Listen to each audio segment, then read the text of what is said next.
Hello and welcome back. We are going to be playing today Mausritter, independent game, Mausritter, which I got from Drive-Thru RPG, and I'll put the link in the description below. Specifically, we will be playing a solo variant thereof called Frog Errant, which was suggested by Mandy's friend Luce. Thank you very much, Luce. It's an awesome game based on the read. Haven't played it yet. Today will be my first time. So basically it's very much along, I think it was called Mouse Guard. My eldest was reading it, graphic novel Mouse Guard. You are in Mausritter. You are mice. Mausritter. So in Frog Errant, the version we'll be playing, you play a frog, not a mouse. So you're a frog, you serve the mice as a knight. Strap on your sword and embrace the croak and rabbit of a chivalrous amphibian knight in Frog Errant, the solo fantasy adventure game for use with Mausritter. So Frog Errant is by Matthew Morris and can be found on iCho.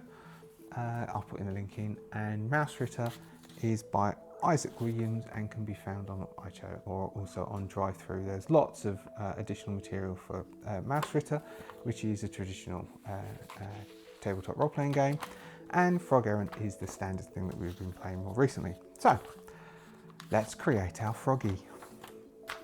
So so it's based on the Mausritter system, and we'll use Mausritter for, it's got a great hex crawl setup, which we will also utilize as we go off adventuring. So first off, we need to roll our frog knight. So our frog will have three basic attributes. We have strength, dexterity, and willpower. And for each of those, we roll 3d8 and we drop the lowest result. So we get between 2 and 16.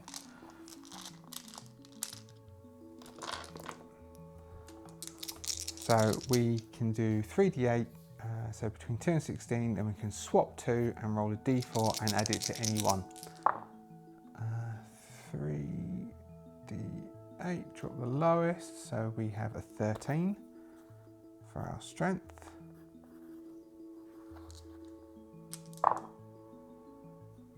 12 for our dex. And 12 for our willpower. Standard stuff. Strength is physical strength and resilience. Dex is speed and agility. Willpower is your strength of will and your charisma. So we will, we've got 13, 12, 12. We might as well keep it as 13, 12, 12. They're all pretty much standard. And then we get to roll a d4. 1 point, which we will add to our willpower. So we've got 13, 12, 13. Next we roll a d8. This is our hit protection. Our hit protection is basically our hit points, but we're dealing with it as the amount of damage you can withstand before incurring serious harm. 4. So we have 4 hit protection. D4 for your frog knight's prowess. As a solo adventurer and knight errant, your frog has additional skill and luck. Prowess can be spent to give specific bonuses while exploring. So it's basically, very much like Morkborg's Omens, in that if you spend 1 point, you can deal maximum damage, or you can negate all damage coming in from one attack. You can automatically succeed on a save, or you can automatically cause the enemy to fail a save, and that's a d4. 4, so we are incredibly lucky. So you must spend your points before rolling, i.e. before rolling or receiving damage, or before seeing the result of a save.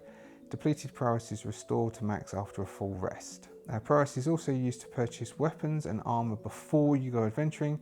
Each point of prowess is equal to 2 credits, so we have a temporary 8 credits. So and we buy stuff, and so when you list your inventory, you have item cards, and so I'll cut these out as we go, and I will use blue tack, although other sticking putties are available, which if you're English you might get that, to stick them onto our character sheet, and this way we can have certain things in our hands, and as you can see that there's some things are longer, so some things might take up 2 hand slots. It's quite nice, quite a nice little elegant system. So let me quickly buy this stuff. So what we bought was, I'll show you on this. We bought a breastplate and a shield, so that was 5, 6, 7, 8. So that covers our 8 starting credits. Add the results of your hit points and prowess, and then consult the backgrounds table. So our hit points is 4 and our prowess is 4, so that's an 8. So this says what we were before we became a knight. So before we became a knight, we were apparently a silversmith. So we used to work as a silversmith before we got the calling, which means our weapon is silver, and we have a hammer, which I'll place into my backpack. We have a hammer in our backpack. It's quite nice, the little inventory system is quite nice. Next, we work out our species and our bonuses. The frogs come in a variety of species, and each species is a distinctive feature and bonus. Consult the species table and use your hit points to determine your species. Our hit points is 4, so we are a normal frog. We're just a normal garden frog. We started working as a silversmith and then found ourselves more inclined towards adventuring. So it says that we've got a D6 tongue whip. Other things you can have is poison damage is impaired, or +1 armor when unarmored. That's if you're a horned frog. Tree frog, advantage on deck saves, for example. Starting equipment, frogs start with torches, rations. So we start with torches and rations. The only problem is I didn't think about this very hard, so they're slightly at a different scale than the other ones and the character sheet, but that's okay. So the torches and the rations I'm taking from the Mausritter base game, and the shield, breastplate, sword and hammer are from the Frog Errant game. So we are then told that we also get our background items, which we've got, which is our hammer and our silver sword, and our purchased items. And if our frog's highest attribute is less than 10, which we receive more money, and if it's less than 7, we receive even more money. We then can name our frog. So we will use the table. So we will be 8 gives us Lamorak. So Lamorak of the Silverhouse. So Lamorak of the Silverhouse will begin to go adventuring. So within Frog Errant, we utilise the same sort of system as Mausritter. So you can run Mausritter as a hex crawl, and so I think that's what we'll do. We'll generate our hex map of where we're beginning. We'll start a settlement in the middle, which is where we'll get our first quest. So with a Frog Errant, you have a series of quests that you complete. You basically go up a level by completing a quest, and you also have a thing called a doom. So a doom is seen as your prophetic utterance. So basically it's a way you will die, or a thing that you will befall you. Once a doom occurs, so if the natural drifting of the game, one of the dooms occurs to you, you then will experience a harrowing experience, and the harrowing experience may give you an advantage or a disadvantage, or basically just spices things up a bit. And the final harrowing experience is you are completely doomed, and that is basically the end of your frog. But the key part of a Frog Errant is acquiring quests as a knight and then going off and completing those quests. So first off, we should roll a d6 to determine what our starting quest is. A 4 means our current quest is to find an ancient relic of power. And what we're going to do is we will use the spark table, which is basically, it's the oracle table. So we do 2d20s. So the green one is for action, the red one is for spark. So 13, subject. They call these sparks. 13, 5. So 13 is persecute and 5 is word. Persecute word. So let's say we are looking for, so the ancient relic we have been told is a spell tablet. So a thing which will allow us to, or allow a spell to be cast. So it's an ancient relic, a carved tablet, which we're given the directions to a, well, let's roll up our hex area and then we'll see where our where this quest may lead us. Before we do that though, we will complete our character, which means that we need to get our doom, which is another d6. So our doom, 6, beware of the rat's intentions. So this is, we've gone to visit the 3 witches out in the woods, as we have decided that our life as a silversmith is boring and really we want to explore the world. It's too small a life to just stay doing our day job all the time. The clock's ticking and it's time to explore the world and try something new, like maybe in your 50s starting a YouTube channel, solo role playing. And instead, because there is no YouTube and our frog is by far and away younger than 50, instead he decided to go adventuring, and because of that he decided to visit the witches and ask their guidance, and they looked into the cauldron and stirred it and went, "Ah, I must warn you of this, young frog adventurer. Beware of the rat's intentions." Now off you run, off you hop, and off we hop. So we also could get feats, but you can only have as many feats as you have completed quests, and we of course haven't completed the quest yet.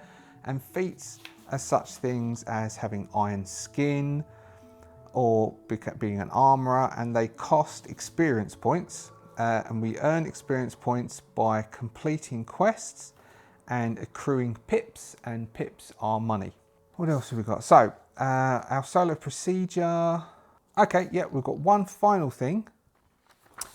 Our one final thing that we have to do for our I've dropped the, so it's not Lamorak of the Silverhouse, it's Lamorak of Silverhouse.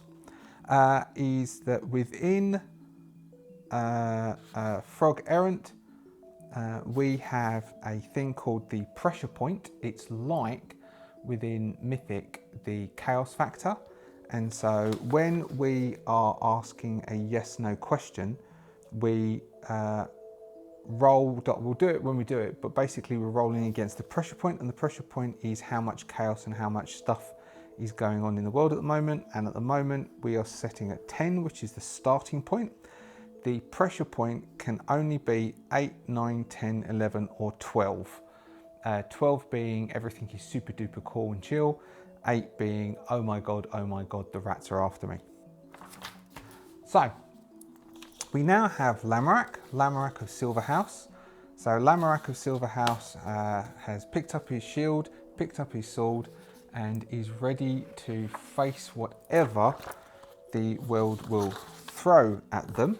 And so what we will now do is we're now going to turn to Mausritter, and we are going to use the Hex Crawl toolbox within the game to generate ourselves a nice hex map that will look, hopefully, a bit like this one, but not drawn by far as prettily, because that's not my forte. So we start by 5x5 map of hexes, place a friendly settlement in the center. We will call, so that's 28. So let's roll settlement details. So that's number 1. D20 it says, 17. So we're going to call this below the tree, and the inhabitants like to dig grand tunnels.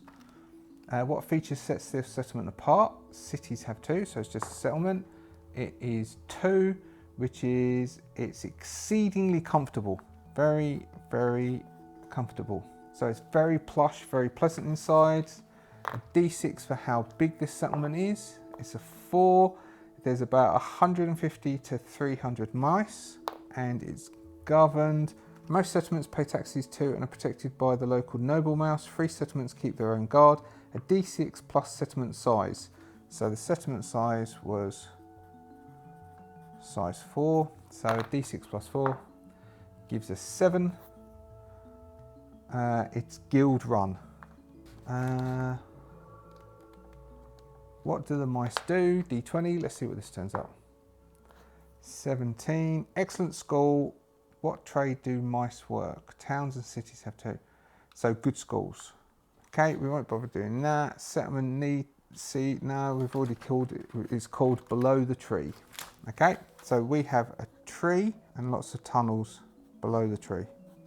So that's our settlement that we start with. Fill in the remaining hexes, roll on the hex contents table, page 26, or use them as inspiration. Write 1-line description for each hex. So we'll just go around and I'll quickly do the other ones and then we'll come back. Okay, so we've created our map, which I can show you just briefly here. So we've got a few human settlements. There's 3 human settlements within the area. This is our main town, so this is below the tree. And then we have quite a lot of forests around this section, and a lot of countryside dotted around the place. Now we had one place which was Forest Rune 16. So there are some ruins in here. I'm thinking let's make this the location where we've been told that we can find our ancient artifact. So we would then try to go here. So that would be, so to move between each of these hexes is approximately a mile, and we would move through. So the next thing that this suggests for the hex crawl is to develop a faction that's the key faction that's in charge of this area, which we go over to table 30. Factions are large forces outside the control of the player mice or frogs, and they help create a feel of a living world. Pick or create, so it says 3 factions, but we'll just do 1 for now. And so we have, it says to pick or roll, so let's roll a d10 and we'll pick one of these factions as being a main faction for this area. 5, Fairy Queen. So we've got lots of forests, so we've got the fairies. So when we enter the forests, there's a chance that we will be approached by fairy queens, and so their goals, so their resources are hidden roads and portals, shape-shifting agents, these are their resources, endless illusionary silver. Their goals are to kidnap mice, trick mice out of legal standing, lead settlement into fairylands or feylands. So I think that is basically our session. We have created our environment. We haven't done an encounter table, which I will do in between sessions. We haven't done a rumour table, which I will do in between sessions. But what we might do is just before we close this, we might have, so our Lamorak of the Silverhouse has been requested to travel into the ruins of Thorny Rose to explore and find an ancient ruin. Now, what we'll do is we will have just for the sheer heck of it, we are going to move from the settlement into this square hex 6, which has got a huge pine tree within it, so a giant pine tree. So we would say possibly that the fairies would live in the huge. Well, let's ask. So we're going to ask. We'll do an oracle question. Do the fairies live in the giant pine tree? If the answer is likely, roll 2d20 and take the lowest number. Inversely, unlikely. So we think it's likely. So we're going to take the lowest number of these two, which is 10. It's exactly X, which is exactly the pressure point. It's there's a complication. Complication, a plot twist or deviation from your intended outcome. Roll on the spark table to interpret what the meaning is. So what we'll have is that our frog knight voyaging out on his own has left the tunnels, and all the mice that are trading and normal mice are sort of standing aside as he bravely strides through the tunnels, plush, very comfortable tunnels, out into the afternoon sun. Bye! Good luck! Good luck! He's gonna die! Good luck! As he strides forward, don't worry, I will bring back the artifact. As he continues striding, and then after a day's travel, he would be traveling into the giant pine tree woods. Now, when we asked, do the fairies live in the pine tree woods? So what it's asked is we should always be looking for the yes as the answer. So we wanted a yes as the answer because yes would mean that it's interesting, the fairies are there. But we've got a complication. A complication means there's a plot twist. So I think instead of the fairies being in the woods, what we will have is we will have our frog errant knight as he begins to slowly make his way through the woods, trying to look for a good place to spend the night. He will have set up his basic possessions, so he hasn't got a cloak or anything, so sleeping is going to be a bit difficult, but he's a brave frog, and so we'll make him make a willpower check, which I guess I haven't read those rules yet, but I'm guessing that it's rolling 2d20. We're going to give him an advantage to say that we'll take the lowest number, and he needs to get under 13. 4, so he's brave enough and he can brave the cold, and he's just settling down to go to sleep, and he hears a rush. Oh, let's give him.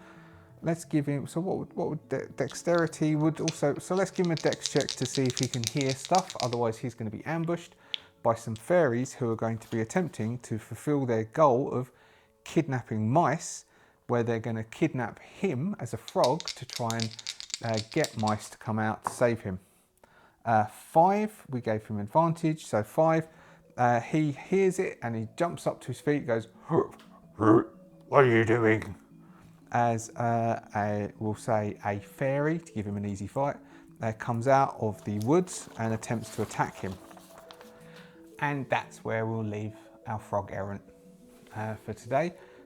He's in the twilight, jumped up from his bed, and he's about to defend himself against a fairy during an attack, and we will start our next session with Lamorak of the Silverhouse within the pine tree woods, within the huge pine woods, defending himself against an attack from a fairy, which I'm excited to see the outcome of, as I'm sure you are too. So thank you very much for joining. Please hit the thumb if you like what I did. If you haven't subscribed, please consider subscribing. If you have subscribed, thank you very much. And myself and Lamorak of Silverhouse will see you next time for the battle against the fairy in the woods. See ya.